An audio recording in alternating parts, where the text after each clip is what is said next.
आज एमए उत्तरार्ध की द्वितीय प्रश्न पत्र की कक्षा में आप सभी विद्यार्थियों का स्वागत है। पूर्व व्याख्यान की निरंतरता में ही आज हम कुरुक्षेत्र की चतुर्थ सर्ग की व्याख्या के अंशों को करेंगे।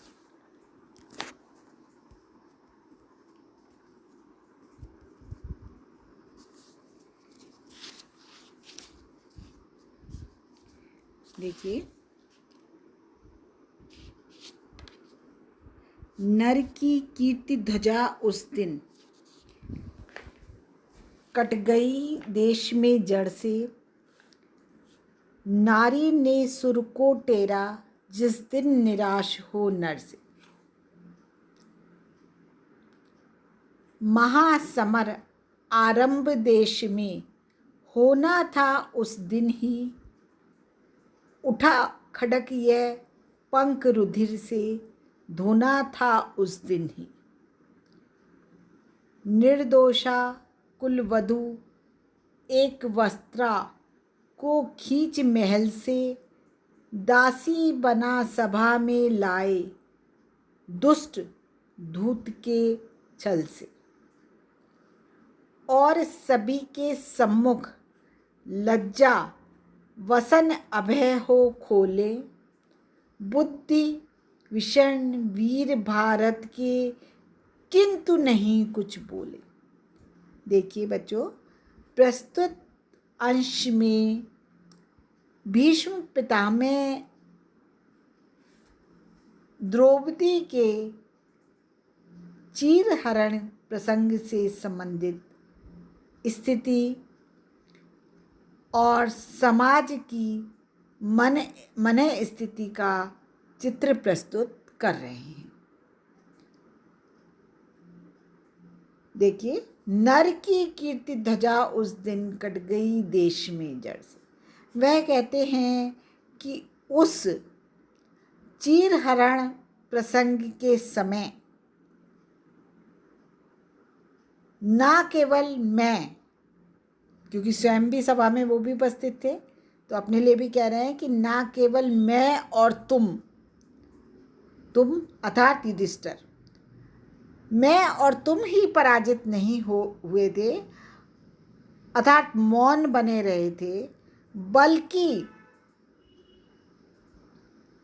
किसी भी वीर पुरुष की नसों में प्रवाहित होने वाला रक्त नसों को छोड़कर बाहर नहीं आया था। तात्पर्य यह है कि वीरों का मान, सम्मान, यश और कीर्ति तो उसी दिन समाप्त हो गया था जब रक्षिता नारी ने नर को छोड़कर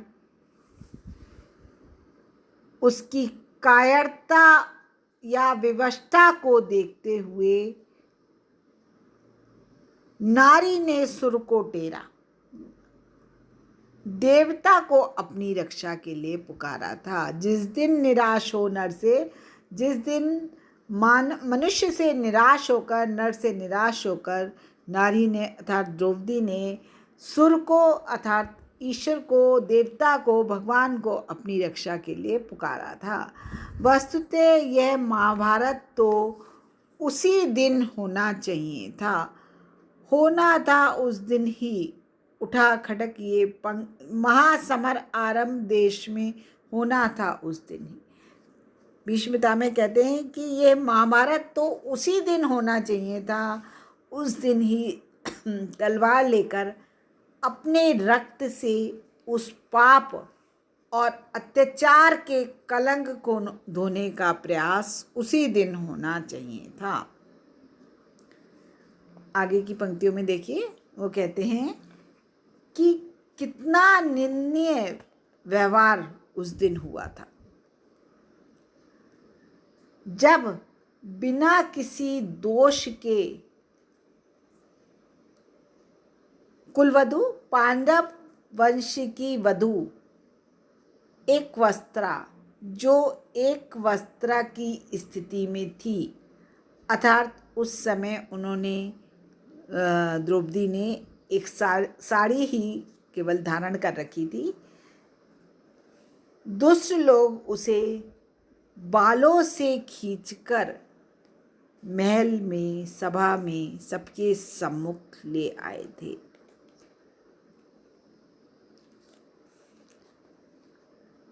वंश गौरव अथवा पारिवारिक मर्यादाओं को भुलाकर दुष्ट दासी बना सभा में लाए और सभी के सम्मुख लज्जा वसन अभय हो खोले। वंश की जो भी गौरव था, उसकी परिवार की जो मर्यादाएं थी, उन सबको मानो सभा में भुला दिया गया था। छल कपट और जुए में जीती हुई दासी बनाकर द्रौपदी को दुष्ट लोग सभा में लेकर आ गए थे। सभा में उपस्थित सभी लोगों के सम्मुख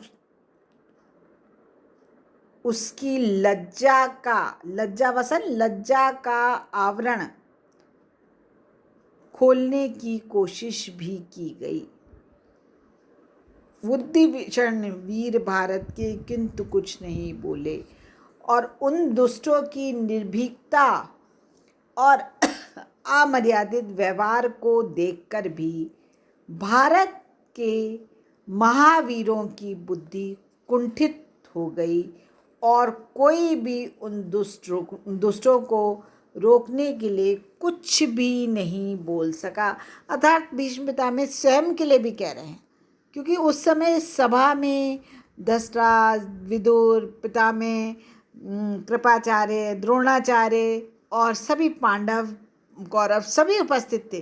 तो वे सबके लिए ही कह रहे हैं कि उस समय उस अमर्यादित व्यवहार को देखकर ऐसा प्रतीत होता है कि सभी की कुंठित हो गई थी बुद्धि और कोई भी उन दुष्टों को रोकने का प्रयास नहीं कर सका, है ना।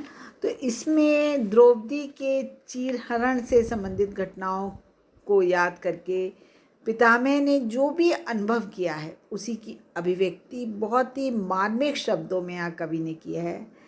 नारी की विवशता, उसके तपोबल और पुरुष की कायरता के प्रति भी यहाँ स्पष्ट रूप से व्यंग किया है।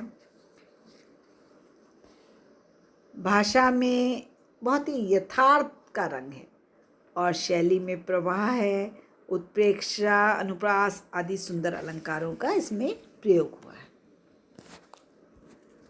आगे देखो, आगे का पद देखिए। शूर धर्म है अभय देखते अंगारों पर चलना, शूर धर्म है शाणित असी पर धरकर चरण मचलना। शूर धर्म कहते हैं छाती तान तीर खाने को, शूर धर्म कहते हंसकर हलाहल पी जाने को। आग हथेली पर सुलगाकर सिर का हविष चढ़ाना, शूर धर्म है जग को अनुपम बलि का पाठ पढ़ाना। अब कुरुक्षेत्र के इस चौथे सर्ग में भीष्म पितामह युधिष्ठिर को शूरवीर के धर्म और उसके गुणों से परिचित करा रहे हैं। वे कहते हैं, क्योंकि वह बार बार युधिष्ठिर को यही कहते हैं कि ये जो महाभारत का युद्ध हुआ है इसके लिए तुम स्वयं को दोषी मत मानो।